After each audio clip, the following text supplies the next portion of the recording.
ce débat, il est simple, il faut chercher des produits qui soient sains. Vous ne pouvez pas supprimer un produit, même s'il est mauvais, au prétexte qu'il nuit à l'environnement et détruire l'agriculteur en même temps. Il faut donc donner à l'agriculteur les moyens d'avoir un produit sain. Cet argent, l'Union européenne, elle est capable de le donner. Aujourd'hui, en réalité, cet argent est disponible. Voilà comment on peut construire une agriculture en maintenant le budget de la PAC, voire même en l'augmentant grâce au rabais britannique. Et alors justement, sur le glyphosate, vous êtes contre un objectif contraignant d'en sortir complètement dans 2 ans?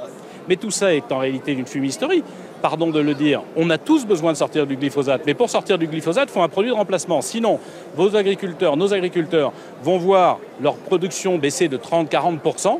Leurs produits vont être plus chers, vous ne les achèterez pas et vous achèterez des produits espagnols, des produits italiens, des produits allemands qui auront été, eux, fabriqués avec du glyphosate. Donc vous continuerez à manger du glyphosate, si j'ose dire, alors même que vous aurez tué les agriculteurs français. C'est ensemble qu'il faut parvenir à le faire. Vous savez, l'Europe, en réalité, c'est un moyen, quand on met en commun, d'être plus fort, d'avoir plus de capacité à résister, entre guillemets, à tous les événements mondiaux que nous subissons. Et l'exemple que je veux donner, c'est que, par exemple, en ce moment, nous avons de nombreuses terres agricoles qui sont achetées par des Chinois, par des étrangers, par des gens extérieurs à l'Union européenne. Ces terres agricoles, elles doivent être protégées par l'Europe. Les Allemands commencent à se poser la question, nous devons nous poser la question.